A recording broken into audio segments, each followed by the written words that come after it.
Hello everyone. Good morning or close to good afternoon, I guess.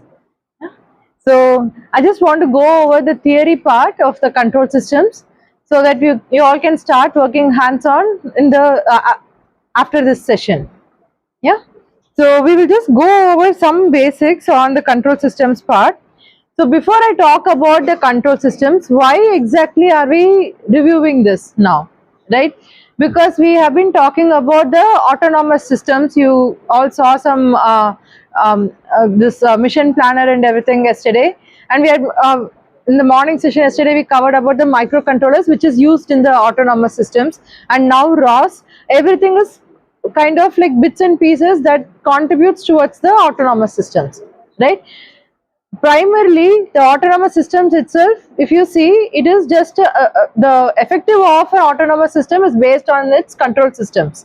Only if we have strong control of how it is going to react to the given environment, then only we can make it stronger, right?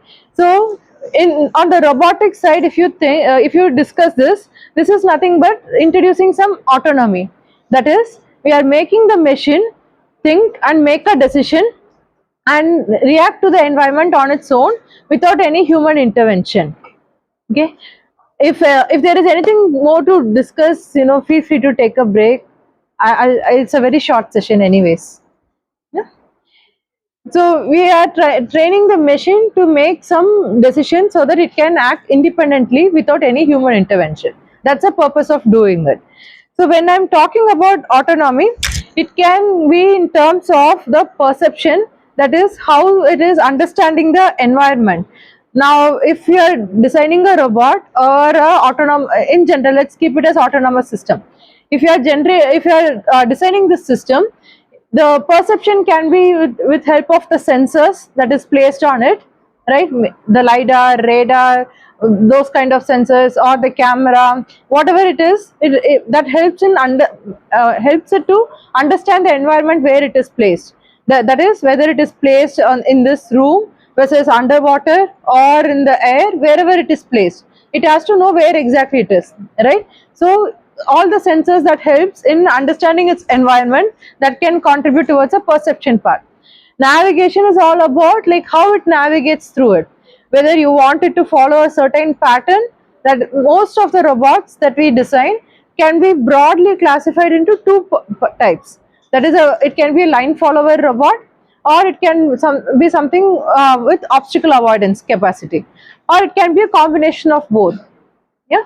So mostly whenever as a beginner you all start, you can like focus on one of these problem statements. That is, do you want your robot to follow a certain pattern around, or just avoid the obstacles whatever comes through its way. It can freely move but avoid any obstacles on its way. So that part would go towards the navigation. Then we will have the decision making part, where okay, it knows that there is an obstacle.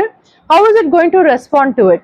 Is it going to just turn 90 degrees and go in another direction, or is it going to just stop and not do anything beyond that?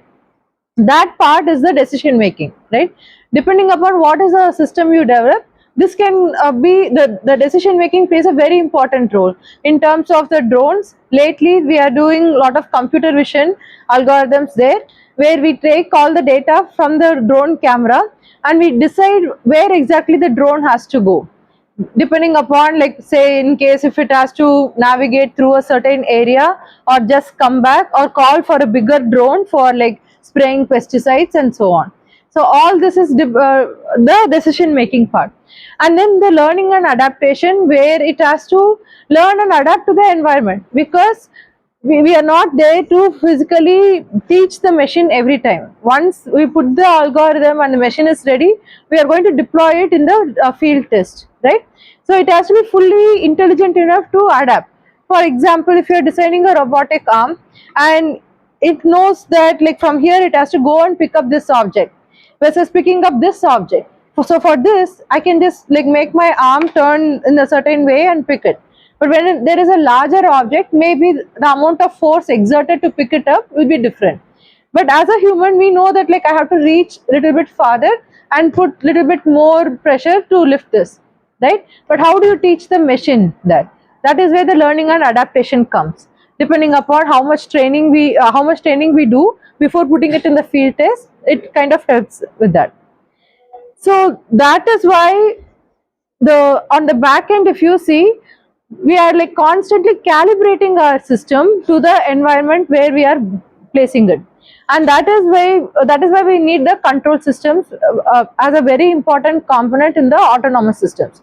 So in control systems, what we have to like, if you just think about it, if the robot needs to move straight in the straight line close enough to this path, right? If I'm designing a line follower robot, if it has to like move along the straight line continuously, just in case if the movement of the robot like slightly gets disturbed, if there is a slighter deviation, because there are like going to be bunch of motors over there, and it is going to like constantly calibrate and move, right? Now in case if it misses the line which it has to follow, how quickly can it come back to the original line and start following it, instead of completely going deviating from there? How quickly can it come? That is the part of the control systems that we are going to discuss. So for maintaining this, we need to have very good controllers. So controllers are very essential component. Yesterday we were talking about microcontrollers, right, which we were going to program and use for a machine. So you can think of controllers as not just a programmable machine, but something that can help in maintaining the functionality of the system. Now, so for example, if you are having a thermostat or a refrigerator, the system is going to constantly adjust its temperature depending upon whatever the previously set temperature. So, for example, in a refrigerator, we don't want it to get it too cold, so that the ice starts forming, right? But if the temperature is too high, that is like in case if it is not cold enough, then there is no purpose of having that refrigerator, right? So it has to constantly calibrate with the reference value of what is given. Then for example, if there is the control systems at work can be the elevators, where like it has to depending upon the floor that is chosen, it has to come and like stay on that part exactly, right? Now imagine if you are pressing for floor number 2 and it goes to floor number 4, then it is not a very good elevator system there, right? Then we also have the traffic controls and water management systems and all that. Essentially all this we are like trying to calibrate based upon the in how we want to adjust it towards a reference value. So we have like two major classifications in the control systems. One is a open loop control, where we want the robot to move in a predetermined way. So this is the open loop diagram, where we have the controller, we are giving it the some input, and we are expecting it to move in a certain way, in a predetermined way. You can imagine this to be something like closing the eyes and just walking straight, right? The closed loop system is a feedback system, where we are, in case if I'm still closing my eyes and walking, but in case if there is an obstacle coming, there is some guided voice for me to say that like there is an obstacle, so move in a certain way. So that is the closed loop system. So in the closed loop system, we have the advantage is that we are taking some part of the output, whatever is the error factor there, we are taking it as a feedback and giving it back to the along with the input again. So constantly we are calibrating it in such a way that, imagine I'm still closing my eyes and walking, but there is someone telling me constantly that like take 2 steps to the right or left and like move in a certain way and so on, right? So I'm not going to hit any object as long as I follow those instructions. That's what we are trying to do in here. Okay. So in the whenever we are designing this control system, we are going to have the reference input.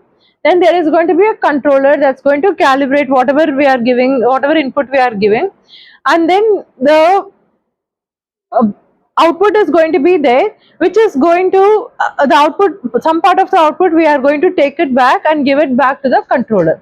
So you can think of this in terms of just a general example of like just taking a shower, right?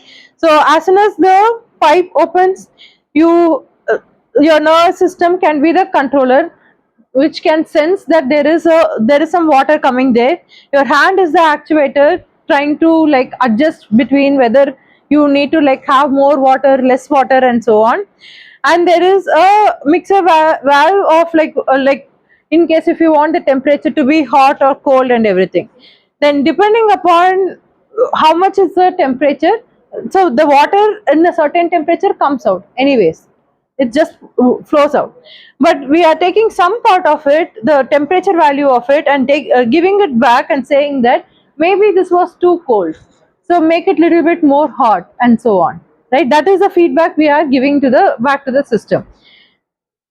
So when we are designing these control systems, there is a you'll see these kind of graphs where like from input there is a some percentage of like 10 percentage or 90 percentage, whatever is the time it takes to reach, that is our rise time. Then it kind of the peak time is where like it goes from 90 percentage to 100 percentage, and kind of the settling time is to reach the 1% as a final value over here. This part is the settling time. So we will be considering this when we are like working with the control systems. So when we are developing a logic controller, it can be as simple as setting a set point and then adjusting it accordingly. That is, if it is too low,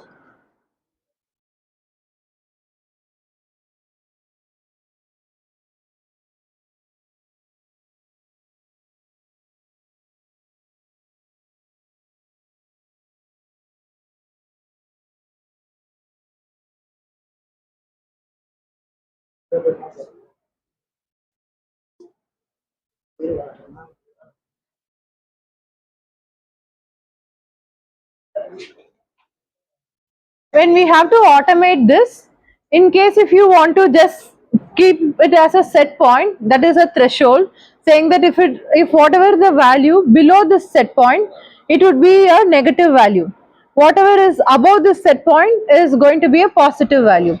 Then constantly you can calibrate it in such a way that in case if it is negative, you want to like calibrate the system to bring towards a positive quadrant, or vice versa, right? Depending upon whatever is the application.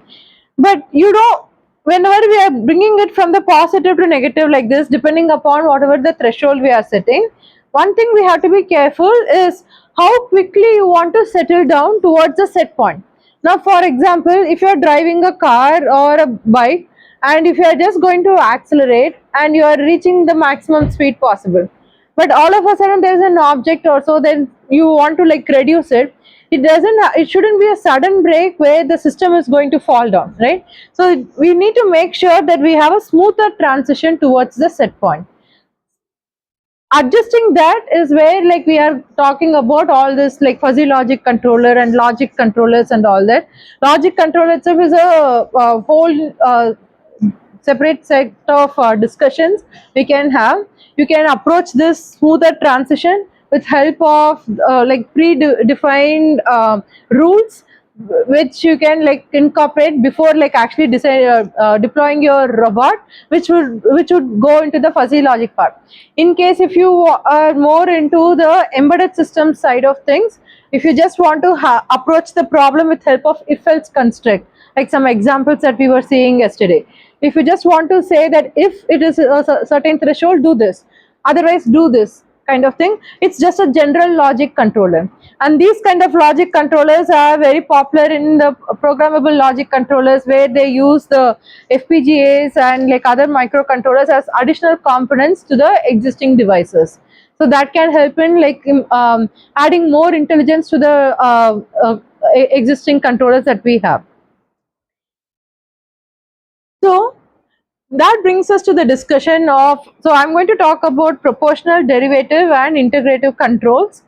So the proportional control is something like we have the set point, right? And the set point, like it is going to be given to the proportional value coefficient. Now, depending upon whatever is the sensor value, so like I said, if I'm driving the car faster and if there is an object over there, and so I have to stop now, right? Once that actuator output comes as the error, whatever is the error percentage we are giving to the proportional control, it acts quickly. It doesn't wait for it to make a decision. This is kind of like a very quick way of incorporating the error signal. So in your whenever you're designing this proportional control system, you can make sure you can like be confident that whatever is the error percentage is going to be incorporated with the next immediate input, so that you don't have to wait for longer to actually achieve at a certain output. That is a proportional control. So Kp is a proportional coefficient for us. Similarly, we have derivative control. In derivative control, what we are doing is we are not just giving E of t, that is a error with respect to the time. We are not giving it as it is, rather we are giving it as a rate of change. So this rate of change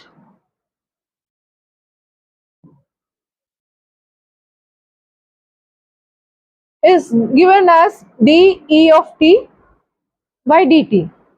That is, it's still this error signal only, but instead of taking it as the signal as it is, we are giving it as a rate of change, and then we are incorporating it into the error, we are incorporating it to the input again. So along with the set point, we are giving the error signal again, just that we are calculating the differential of it. What advantage would this give?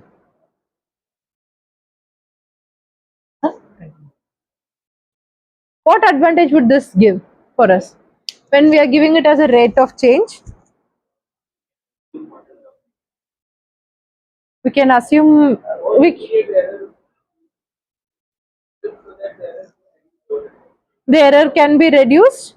Yeah, so maybe a little bit of prediction saying that like this was the error earlier, so maybe the next set of in the next set of inputs react in a certain way. Yeah, so then that brings us to the next set of discussion on integral control. In integral control, what we are doing, we are still taking the E of t, but we are integrating from 0 to the time limit, whatever we are having. So we are accumulating it together and then we are giving it as input. There we were giving the differential, here we are giving the integral. What would that help us with in the integral control? Now I know that I'm not just saying that like this is the error at say 0, 1, 2, 3, 4, 5. I'm not just having the error point at 1, but rather I'm having a cumulative of all that is over here. So I have all the error points from 0 to 5, which means I know how exactly my system was earlier. So this again will help me in making a better control now, right? So when we are designing the autonomous systems, a good autonomous system generally has all the three types of controls integrated together. We have the proportional control that acts immediately to the response. We will work on the integral part where we are going to accumulate the previous errors and give a input. Then we are going to do work on the differential where we also do some prediction of what would probably happen given this time limit in the future. Okay, so if imagine if you want to design a drone that stabilizes on its own, right? So the drone, you it's not just about like making something fly, right? You want it to, in case if you want to hover it around a place, you still want to hover it. If you want to navigate it, it has to navigate and all that. So constantly there is a control system in the back end that is going to take care of these error percentages each time, and then it is going to adjust the PID loop for us. So designing an effective PID control system is a very important aspect whenever we are designing the autonomous systems. So in the next set of discussions, we will be working on the hands-on sessions with respect to both all these proportional, integral and differential components, which might give you better understanding of what exactly is this. Any questions for me?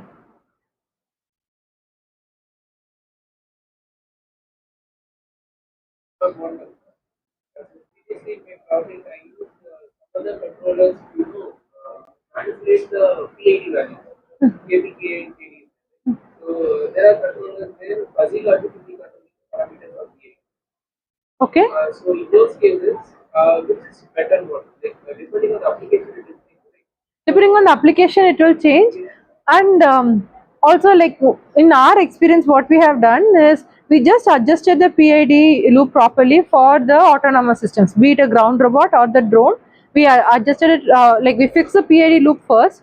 You can also have it centered around like an object also. For example, one of our drone applications was agriculture oriented, so we didn't want it to hover or something until it reached that agricultural land.